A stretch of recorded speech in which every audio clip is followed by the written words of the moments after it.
In the remote mountains of Kentucky, where the Wilderness Road carved its dangerous path toward the western frontier, there once stood an inn that travelers spoke of in hushed, reverent tones. Millbrook Inn, they said, offered something no other establishment could provide, a warmth that went far beyond clean beds and hot meals. 4 sisters ran this mountain sanctuary, and weary men would arrive as strangers but leave feeling like they had discovered something precious, something worth the treacherous journey back. The Cunningham sisters had a reputation that spread across 3 states. Merchants would delay their business trips just to spend extra nights at Millbrook Inn. Cattlemen would take dangerous detours through hostile mountain passes rather than miss the opportunity to experience the sisters' legendary hospitality.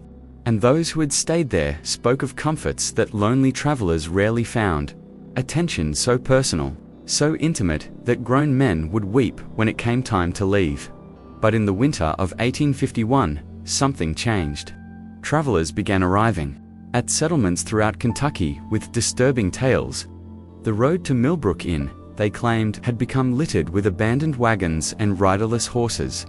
Local authorities dismissed these reports as frontier hysteria until a pattern emerged that could no longer be ignored. Dozens of men had vanished without a trace, and the last place anyone remembered seeing them was on the winding mountain path that led to the Cunningham sisters. Welcoming Dordot. Before we continue with the story of what really happened in those isolated Kentucky mountains, I need you to do something for me. Hit that subscribe button and ring the notification bell. You won't want to miss stories like this. And tell me in the comments what state you are listening from. I love connecting with listeners from across the country who share my fascination with America's buried secrets. What authorities were about to discover would reveal that the warmth travelers found at Millbrook Inn came with a price far more terrifying than anyone could have imagined. The year was 1831 when Jeremiah Cunningham succumbed to consumption, leaving behind a thriving mountain estate and 4 daughters ranging in age from 16 to 26. Located in the remote highlands between Virginia's Shenandoah Valley and the Kentucky frontier, the Cunningham property sprawled across 800 acres of fertile mountain land, complete with livestock, grain fields, and, most importantly, a strategically positioned inn that served travelers heading west on the Wilderness Road. Margaret, the eldest, at 26, possessed the sharp mind of a born businesswoman, and the cold, calculating nature that would later prove so deadly. Catherine, 24, had inherited their mother's ethereal beauty and an almost supernatural ability to make any man feel like the most important person in the world. Sarah, 22, shared her late mother's knowledge of mountain herbs and their various properties, knowledge that would prove far more sinister than anyone imagined. And Elizabeth, the youngest, at 16, possessed an innocent charm that could disarm even the most suspicious traveler. The Cunningham estate had been built by their grandfather in 1798, when the Wilderness Road was little more than a dangerous trail carved through hostile territory. By 1831, it had evolved into one of the most respected stopping points for merchants, settlers, and adventurers heading toward the promise of Kentucky's bluegrass country. The main house, a substantial 2-story log structure with stone foundations, sat prominently on a ridge overlooking the valley below. The inn portion consisted of 6 comfortable guest rooms, a large common area with massive stone fireplaces, and a kitchen capable of feeding dozens. What made the Cunningham place special wasn't just its location or amenities, it was the reputation for hospitality that had been carefully cultivated over 3 decades. Travelers would speak in towns hundreds of miles away about the warmth of the Cunningham welcome, the quality of their mountain whiskey, and the comfort of clean beds after weeks on dangerous roads. Jeremiah had built something more valuable than gold: trust. The property employed a small but loyal staff. Ezra Hawthorne, a weathered mountain man in his 50s, had worked as foreman since the inn's early days. His knowledge of the mountains was encyclopedic, and his loyalty to the Cunningham family was absolute. To German immigrants, the Zimmer brothers, Klaus and Heinrich, had arrived 3 years earlier, seeking work and stability in the New World. They lived in a cabin near the property's eastern boundary and managed the livestock and agricultural operations with Germanic efficiency. The autumn of 1831 marked the beginning of what locals would later remember as the inn's golden years. The sisters, initially working together out of necessity, discovered they possessed a remarkable ability to make guests feel not just welcome but genuinely cherished. Margaret's business acumen kept the operation profitable. Catherine's charm kept guests lingering longer than planned. Sarah's knowledge of mountain cooking and medicinal teas enhanced their reputation for comfort. And Elizabeth's youthful enthusiasm made even the wariest travelers smile. But something darker was stirring beneath this facade of mountain hospitality.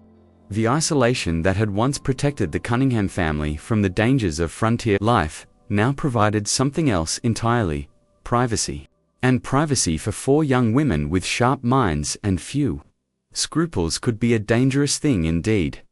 It was a November evening in 1832 when Thomas Kellerman arrived at Millbrook Inn. With him came the first hint of the darkness to come. Kellerman was a cattle buyer from Richmond, traveling alone with a substantial purse of gold coins intended for purchases in Kentucky. He was a man of 45 years, recently widowed, with no children and few close ties, precisely the type of guest the sisters would later learn to identify with terrifying precision. The temperature had dropped below freezing, and a light snow was beginning to fall when Kellerman's horse stumbled up the winding path to the inn. Margaret greeted him at the door with her practiced smile, noting immediately the quality of his clothes, the weight of his saddlebags, and, most importantly, the loneliness in his eyes. A man traveling alone just 1 year after losing his wife was carrying more than just money. He was carrying a desperate need for human connection. "Welcome to Millbrook Inn," Margaret said, her voice carrying just the right mixture of professionalism and warmth. "I'm Margaret Cunningham, and these are my sisters. We'll make sure your stay is everything you need it to be." Kellerman's eyes brightened as he took in the warm glow of the common room, the smell of Sarah's venison stew, and the sight of Catherine arranging fresh wildflowers despite the season. This was exactly what a lonely widower needed. A place where beautiful, attentive women would treat him like family rather than just another paying customer. Over the next 3 days, the sisters provided Kellerman with an experience unlike any he'd ever encountered at an inn. Sarah's meals were restaurant-quality feasts featuring perfectly seasoned game, fresh bread, and her famous honey cakes. Margaret engaged him in lengthy conversations about business and politics, making him feel intellectually valued. Elizabeth's innocent laughter at his stories made him feel worldly and important. But it was Catherine who provided what Kellerman truly craved: the illusion of romance. On his second evening, after the other guests had retired, Catherine found Kellerman sitting alone by the fire, staring into the flames with the hollow expression of a man who had lost everything that mattered to him. She approached with 2 glasses of Sarah's special spiced rum, each warming perfectly in crystal tumblers that caught the firelight. "You seem troubled, Mr. Kellerman," she said, settling into the chair beside him with fluid grace. "Sometimes, sharing a burden makes it lighter." For the next 2 hours, Kellerman found himself pouring out his heart to this beautiful woman who listened with such genuine attention. He spoke of his late wife, Mary, of their failed attempts to have children, of returning each evening to an empty house that still smelled faintly of her lavender soap. Catherine listened with perfect sympathy, occasionally touching his hand or leaning closer with apparent compassion. "Loneliness is a terrible thing," she said softly, as the fire burned lower. "But it doesn't have to be permanent." What happened next was never recorded in any official document. But Kellerman's behavior the following morning told its own story. He moved through breakfast with the satisfied expression of a man who had rediscovered reasons for living. He extended his stay by 2 additional days despite his original urgency to reach Kentucky. Most tellingly, he began making plans to return to Millbrook Inn on his journey home to Richmond. "I've never experienced hospitality like this," he told Margaret as he prepared to leave. "You and your sisters have created something truly special here. I'll be recommending this place to every traveler I meet." Margaret smiled and accepted his generous payment. Nearly double the standard rate pressed into her hands with genuine gratitude. "We look forward to your return. Visit Mr. Kellerman. Safe travels." But Thomas Kellerman would never complete his journey to Kentucky. His horse was found 3 days later, wandering riderless near Cumberland Gap. Kellerman himself had simply vanished, leaving behind only questions and a mystery that would never be officially investigated. The assumption, logical enough for the dangerous frontier, was that he had fallen victim to bandits or wild animals. Only the Cunningham sisters knew the truth. Heinrich Zimmer had been waiting in the woods a half-mile from the inn when Kellerman departed that morning. The German immigrant was handy with tools and possessed the kind of quiet efficiency that made him valuable for tasks that required discretion. Kellerman never saw the blow that ended his life, delivered with a blacksmith's hammer to the base of his skull. His body was wrapped in canvas and buried in a predetermined location deep in the mountain forest. While his substantial purse of gold coins found its way back to Millbrook in that night, the four sisters sat around their kitchen table, counting Kellerman's money and planning their future. Margaret had done the calculations. The amount they'd just acquired exceeded the inn's legitimate profits for an entire year. Catherine had proven that lonely men could be manipulated with shocking ease. Sarah had demonstrated that traces of evidence could be eliminated with the right knowledge of chemistry and mountain craft. And Elizabeth had shown that even the most innocent-seeming person could keep terrible secrets. "He won't be missed for weeks," Margaret said, stacking the gold coins with business-like precision. "No family, no close friends, traveling alone to a place where no one knows him. Perfect." "It was almost too easy," Catherine added, still wearing the same gentle expression she'd used to comfort their victim. "He would have given us anything. We asked for aught." What they had discovered that cold November night was something far more valuable than gold. They had discovered how to make people disappear. The winter of 1832 gave the sisters time to refine their technique and establish the protocols that would serve them for nearly 2 decades. Margaret, with her keen business mind, developed a system for identifying ideal targets. The perfect victim was a man traveling alone, carrying substantial money, with few family connections and no fixed schedule that would raise immediate alarm if he failed to arrive at his destination. Sarah's role evolved beyond cooking and household management. Her knowledge of mountain plants expanded to include a detailed study of toxins and their effects. Pokeweed berries, when properly prepared, could induce symptoms resembling cholera. Foxglove could cause heart failure that appeared natural. Water hemlock could kill within hours while leaving little trace. She established a hidden garden behind the main house where she cultivated these plants alongside legitimate herbs, creating a pharmaceutical arsenal disguised as a medicine patch. Catherine perfected the art of emotional manipulation, learning to read men's deepest needs and present herself as the answer to their loneliness. She studied her targets carefully, adapting her personality to match their desires. For the religious, she became devoutly spiritual.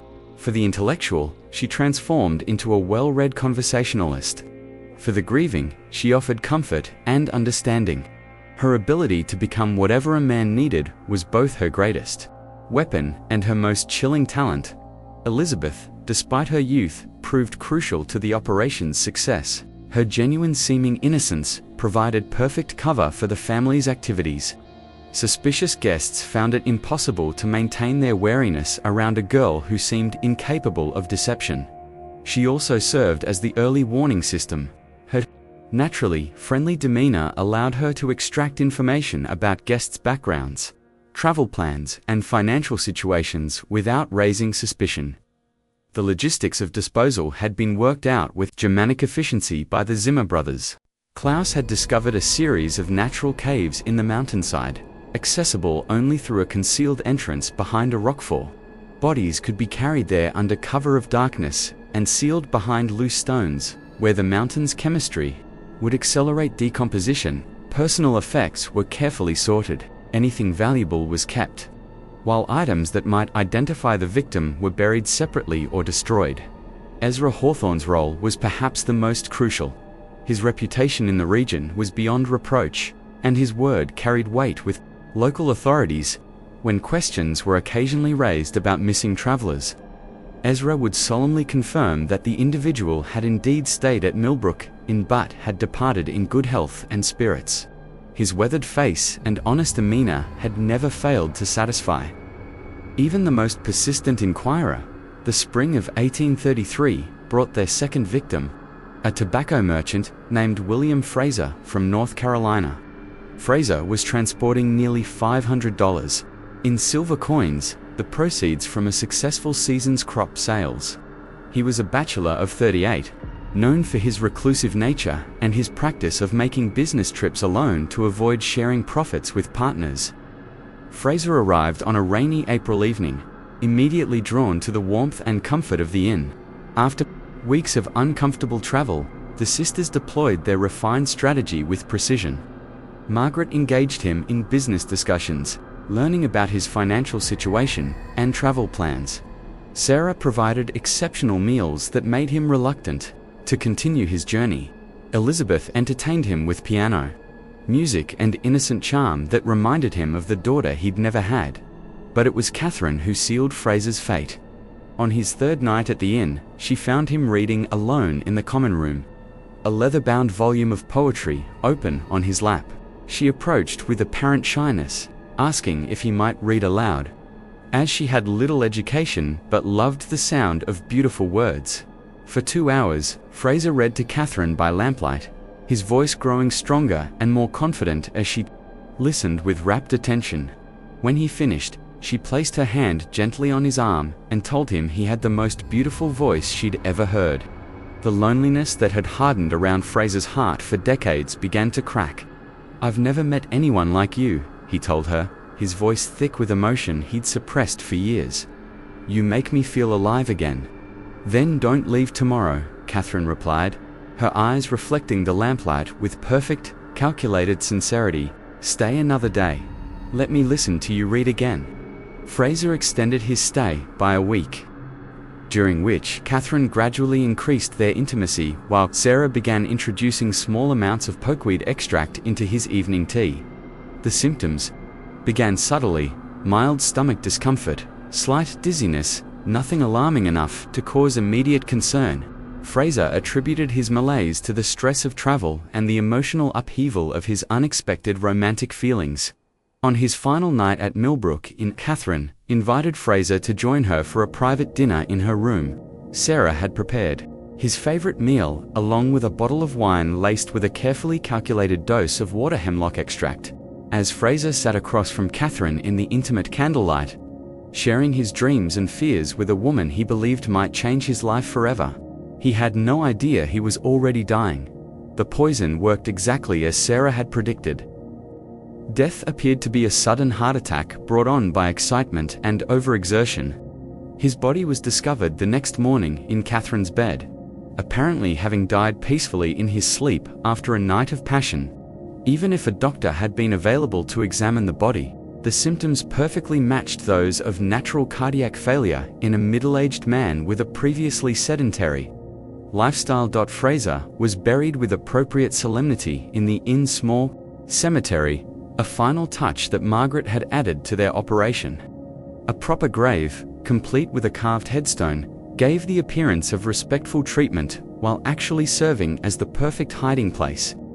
The cemetery contained the graves of several generations of Cunningham family members, making additional burials unremarkable to local observers. Fraser's money and valuable personal effects disappeared into the sisters' growing treasury, while his wagon and horses were sold to traveling merchants passing through weeks later. His disappearance was attributed to a decision to settle in Kentucky rather than return to North Carolina, plausible explanation that no one thought to question too closely. By the end of 1833, the sisters had perfected a system that was virtually undetectable. They had learned to space their crimes carefully, never targeting more than 4 or 5 victims per year to avoid creating patterns that might attract attention. They developed cover stories for guests who died at the inn, ranging from heart attacks to accidents to decisions to settle permanently in the West. Most importantly, they learned to trust each other completely, creating a conspiracy so tight that not even the slightest hint of their activities ever reached the outside world. Just when we thought we'd seen it all, the horror at Millbrook Inn intensifies. If this story is giving you chills, share this video with a friend who loves dark mysteries. Hit that like button to support our content, and don't forget to subscribe to never miss stories like this. Let's discover together what happens next. Because the Cunningham sisters were just getting started, between 1834 and 1845, Millbrook Inn achieved a reputation that extended throughout the Mid-Atlantic region and beyond. Travelers spoke of it in the same reverent tones reserved for the finest establishments in Richmond or Baltimore. The sisters had created something unprecedented, a remote mountain inn that provided luxury accommodations and service that rivaled the best urban hotels. Margaret had expanded their legitimate business operations significantly. The inn now maintained a stable of quality horses for guests, operated a small distillery producing premium mountain whiskey, and even offered guided hunting expeditions. Led by Ezra Hawthorne, these legal enterprises provided substantial income and, more importantly, gave the sisters a reputation as savvy businesswomen rather than simply innkeepers. The guest registry from this period, carefully preserved in the Virginia State Archives, tells the story of their success. Merchants from Charleston, politicians from Richmond, land speculators from Baltimore, and adventurers from as far away as Boston signed their names in Margaret's elegant ledger book. Many returned multiple times, becoming regular patrons who praised Millbrook Inn to their colleagues and friends. But hidden within this legitimate success was a carefully orchestrated killing machine that operated with clockwork precision. The sisters had refined their victim selection to an exact science. Catherine developed an almost supernatural ability to identify the men who would never be missed. The loners, the outcasts, the ones carrying secrets that made them avoid close relationships. Sarah's knowledge of poisons had expanded to include dozens of plant and mineral toxins, each with different symptoms and detection profiles. Elizabeth had learned to extract detailed personal information from guests through seemingly innocent conversation. And Margaret coordinated everything with the precision of a military operation. During these years, they claimed approximately 43 victims, the exact number later found by the railroad surveyor. Each death was carefully planned and executed according to strict protocols that minimized risk while maximizing profit. The sisters developed detailed profiles of their targets, sometimes observing potential victims for weeks before making their final decision. Consider the case of Jonathan Waverley, a land surveyor from Pennsylvania who arrived in September 1838. Waverley was conducting mapping work for the state government, a job that required him to travel alone through remote areas. For months at a time, he carried surveying equipment worth considerable money. Along with payment for his work and funds for purchasing land parcels he'd identified as investment opportunities, Margaret immediately recognized Waverley as an ideal target. His work required extended absences from civilization, meaning his disappearance might not be noticed for months. His surveying activities provided a perfect cover story. He could easily have fallen victim to any number of natural hazards while working alone in dangerous territory. Most importantly, his somewhat antisocial personality meant he had few close friends who would pursue investigations if he failed to return. The sisters began their campaign immediately. Sarah prepared special meals featuring game Waverley had watched Ezra hunt, creating a connection between the food and the rugged mountain environment he found so appealing. Elizabeth engaged him in conversations about his mapping work, expressing fascination with his technical knowledge and making him feel appreciated for his expertise. Margaret discussed potential land investments with him, positioning herself as a local expert who could help him identify profitable opportunities. But it was Catherine who provided the element that sealed Waverley's fate.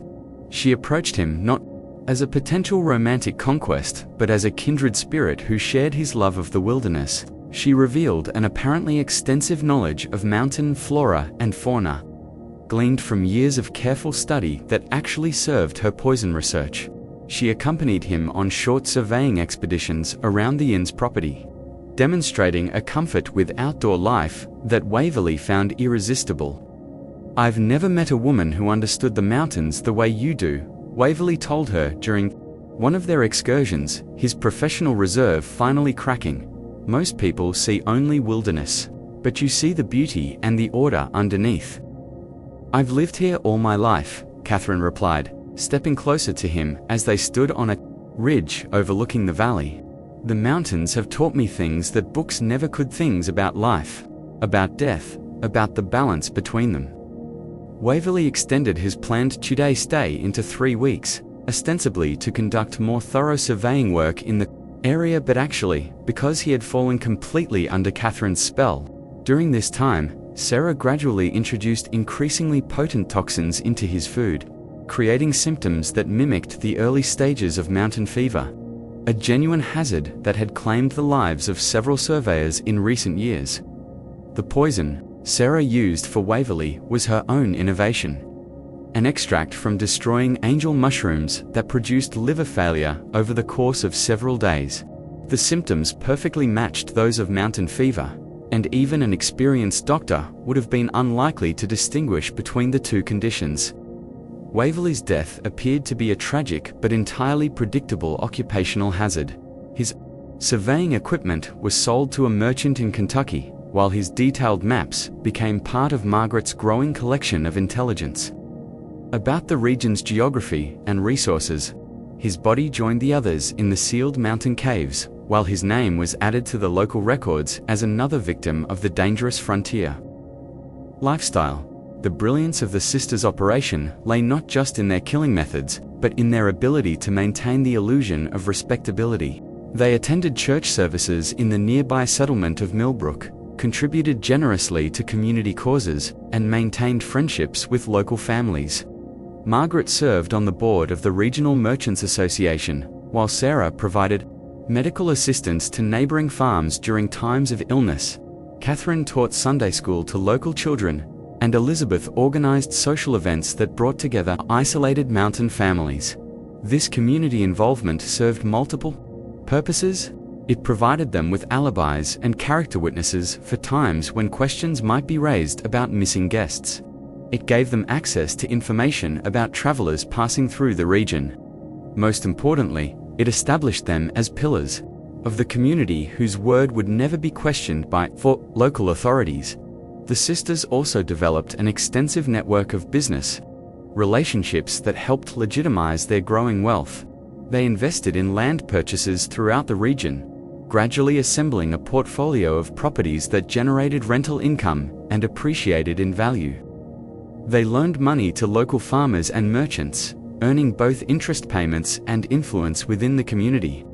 They even purchased shares in several riverboat companies operating on the Ohio River, diversifying their investments while creating additional sources of income. By 1845, the Cunningham sisters were among the wealthiest landowners in Western Virginia.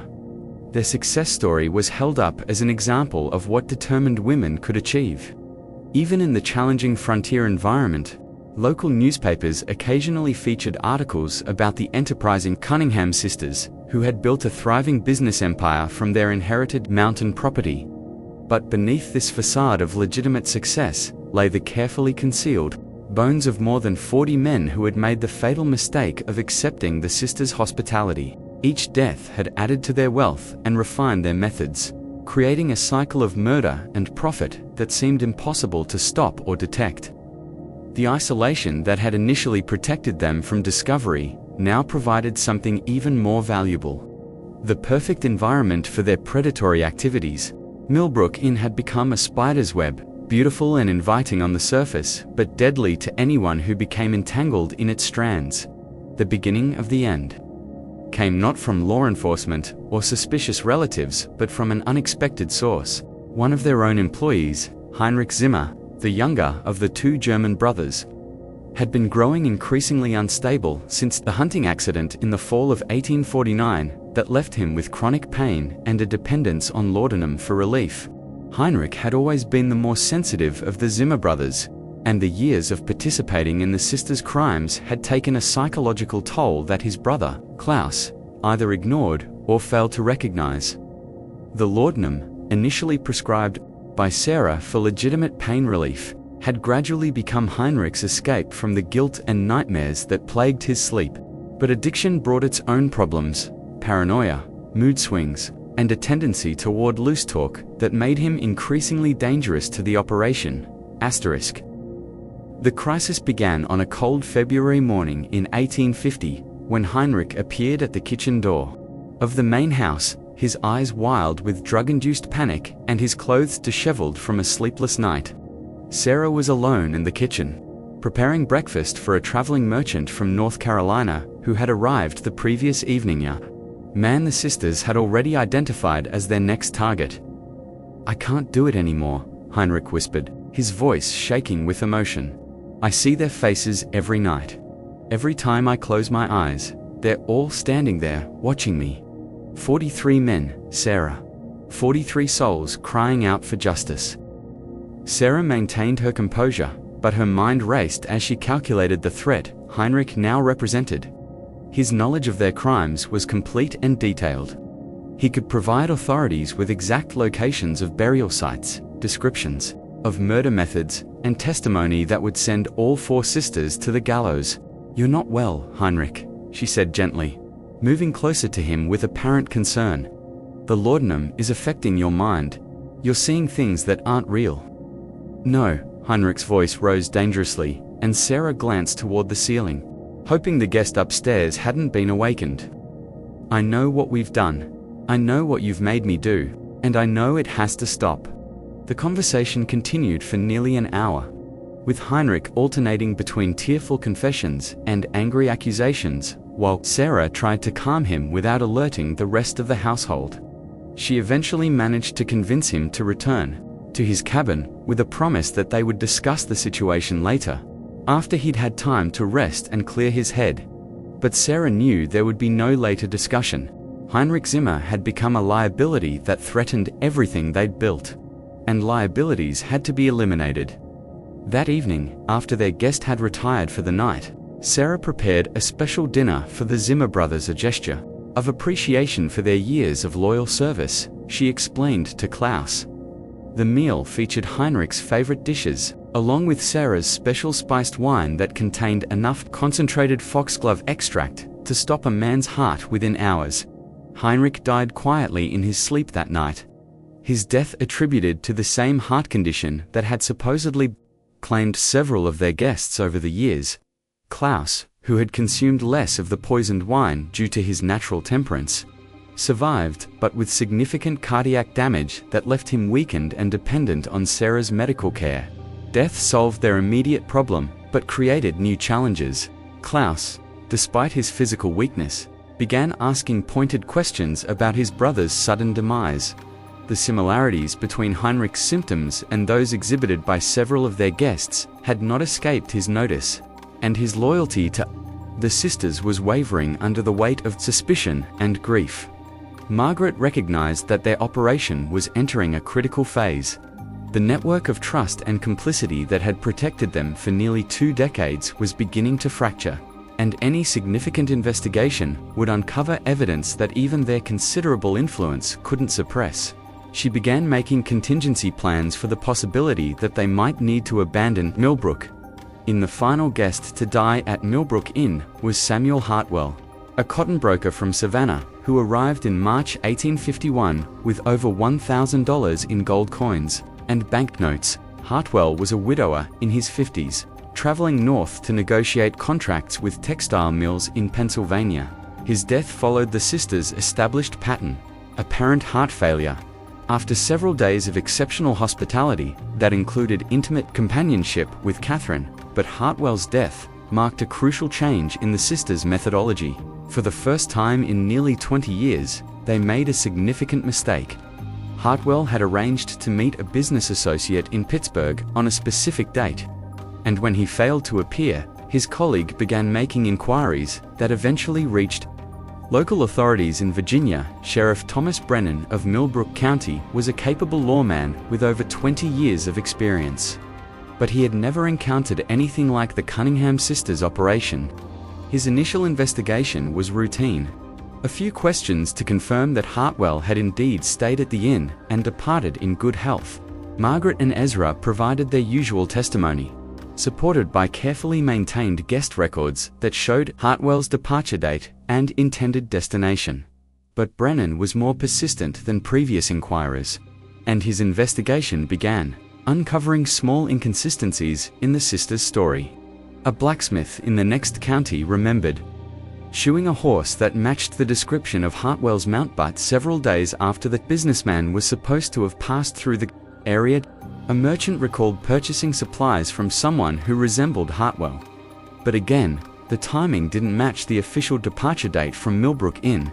These discrepancies were minor, and might have been explained by any number of innocent factors, but they were enough to plant seeds of doubt in Brennan's mind. He began looking more closely at other missing persons cases involving travelers who had last been seen in the Millbrook Inn area, and the pattern that emerged was deeply troubling. Sheriff Brennan's investigation accelerated rapidly once he began examining the broader pattern of disappearances around Millbrook. In his review of county records, revealed that over the past 20 years, at least 15 different missing persons cases had involved travelers who were last confirmed to be staying at the Cunningham property. While individual cases could be explained by the various hazards of frontier travel, the statistical clustering was impossible to ignore. Brennan was careful not to alert the sisters to his investigation, conducting his inquiries discreetly and avoiding direct contact with anyone connected to the inn. His breakthrough came when he interviewed Klaus Zimmer during one of the German immigrants' rare trips to town for supplies. Klaus, still grieving his brother's death and increasingly suspicious about the circumstances surrounding it, proved more talkative than usual. "My brother, Heinrich.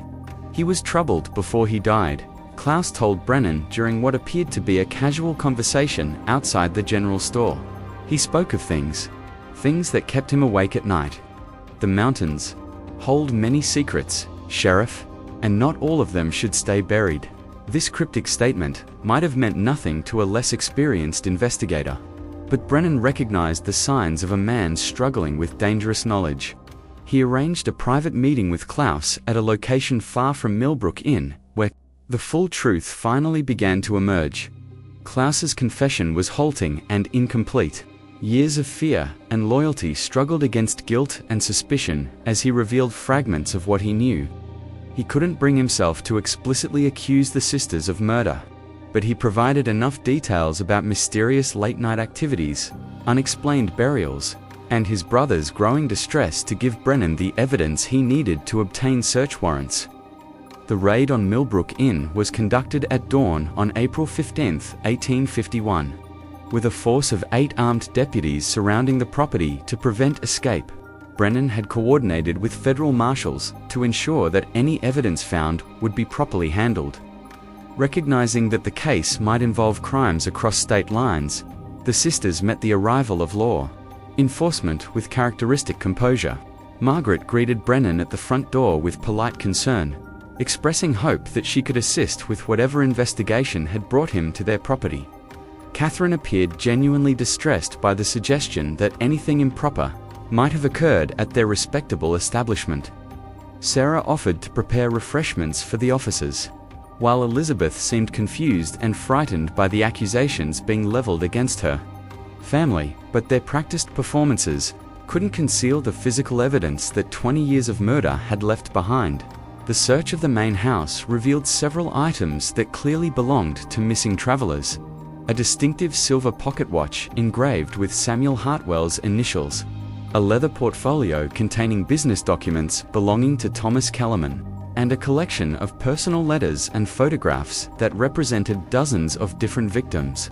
More damning still was Sarah's carefully maintained garden of poisonous plants, which included several species that had no legitimate medicinal applications. Her collection of books on botany and chemistry revealed an expertise in toxicology that went far beyond the knowledge required for normal household remedies.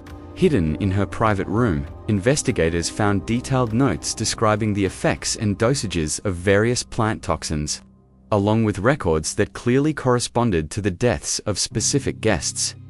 The discovery of the burial caves was the final piece of evidence needed to confirm the scope of the sisters' crimes.